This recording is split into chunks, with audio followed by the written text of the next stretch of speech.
Friend, welcome my YouTube channel. आज हम आपके लिए क्वेश्चन लेके आए हैं समाजशास्त्र का अति लघु उत्तरीय प्रश्न। स्ववचन किसे कहते हैं, या स्ववाचक या आत्मवाचक से आप क्या समझते हैं?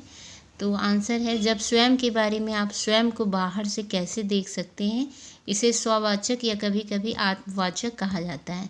कहने का तात्पर्य है गहराई पूर्वक स्वयं का आत्मनिरीक्षण करने की योग्यता स्ववाचन कहलाती है, परंतु यह स्वनिरीक्षण आलोचनात्मक होना चाहिए।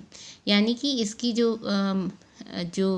अपना निरीक्षण होता है वो आलोचनात्मक होना चाहिए, तारीफ वाला नहीं होना चाहिए। इसकी समीक्षा अधिक और आत्ममुग्धता कम होनी चाहिए।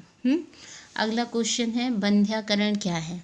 बंध्याकरण शल्य क्रिया द्वारा किसी पुरुष, महिला या अन्य किसी पशु को प्रजनन करने की अयोग्य बना देना बंध्याकरण कहलाता है। यह संतति निरोध का स्थायी तरीका है।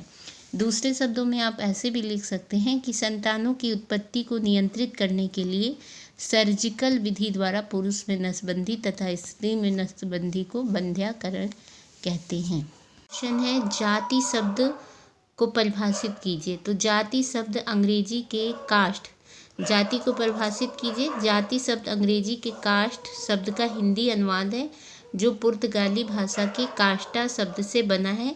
इसका शाब्दिक अर्थ है नस्ल, प्रजाति या भेद। दूसरे शब्दों में आप ये इस तरह कोटेशन भी डाल सकते हैं या लिख सकते हैं, जब एक वर्ग अनुवांशिक होता है तो हम उसे जाति कहते हैं। ये चार्ल्स कूले ने कहा है। जाति एक बंद वर्ग है, ये मजूमदार ने कहा है। जाति की सदस्यता जन्म पर आधारित होती है, इसमें विवाह समूह के सदस्यों में ही हो सकते हैं। ये अति लघु का इतना बड़ा नहीं लिखना है, लेकिन मैंने यहाँ पॉइंट दे दिए हैं कि आप ये भी लिख सकते हैं, ऐसा भी लिख सकते हैं। ये सारे पॉइंट्स उसमें डाल सकते हैं। बाजार क्या है? बाजार से आशय हम उस स्थान विशेष से लगाते हैं जहाँ वस्तुओं का क्रय विक्रय होता है, जैसे सब्जी बाजार, किराना बाजार, कपड़ा बाजार, लोहा बाजार, इलेक्ट्रॉनिक उपकरण बाजार आदि। या तो आप ये भी लिख सकते हैं, बाजार से आशय उस स्थान विशेष से है जहाँ पर क्रेता और विक्रेता होते हैं और आपस में क्रय और विक्रय करते हैं। क्रय मतलब होता है क्रय विक्रय मतलब होता है खरीदना और बेचना, ठीक है। और दूसरे शब्दों में आप ऐसे भी लिख सकते हैं कि बाजार शब्द यह आवश्यक नहीं कि वह किसी स्थान का बोध कराए, बल्कि यह सदैव किसी वस्तु या वस्तुओं तथा क्रेता तथा इसके क्रेता विक्रेताओं से संबंधित होता है।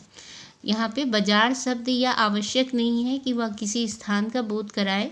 जैसे कि अब आजकल क्या है, ऑनलाइन शॉपिंग है तो उसमें कोई स्थान नहीं होता है, लेकिन क्या होता है आपस में जो है सामान का आदान प्रदान होता है, मतलब क्रेता और विक्रेता रहते हैं। तो बाजार शब्द यह आवश्यक नहीं कि वह किसी स्थान का बोध कराए, बल्कि यह सदैव किसी वस्तु या वस्तुओं तथा क्रेता तथा इसके ये डबल बार लिख गया है, या वस्तुओं तथा इसके विक्रेताओं से संबंधित होता है, जिनमें प्रत्यक्ष रूप से आपस में प्रतियोगिता पाई जाती है। अगला क्वेश्चन है, बागान मालिकों का जीवन कैसा था? तो ये हम अपने नेक्स्ट वीडियो में बताएंगे। तो अगला क्वेश्चन देख लेते हैं, उपनिवेशवाद क्या है? तो एक ऐसी धारणा जिसके द्वारा एक देश को दूसरे देश को जीतने और उसे अपना उपनिवेश बनाने, यानी कि बलपूर्वक वहाँ बसने, उस पर शासन करने का प्रयत्न करता है। ऐसा उपनिवेश करता है, यानी कि जो उपनिवेश करता है देश का एक अधीनस्थ हिस्सा बन जाता है, और फिर उपनिवेशकर्ता देश के लाभ के लिए उस उपनिवेश का तरह तरह से शोषण करता है।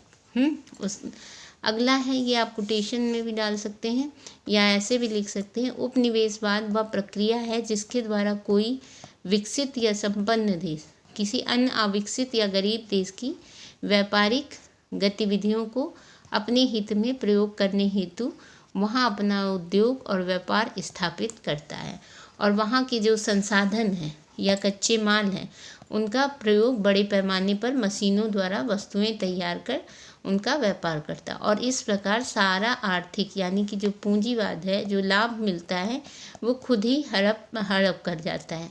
धीरे धीरे वह उस देश की संपूर्ण आर्थिक व्यवस्था पर कब्जा कर लेता है।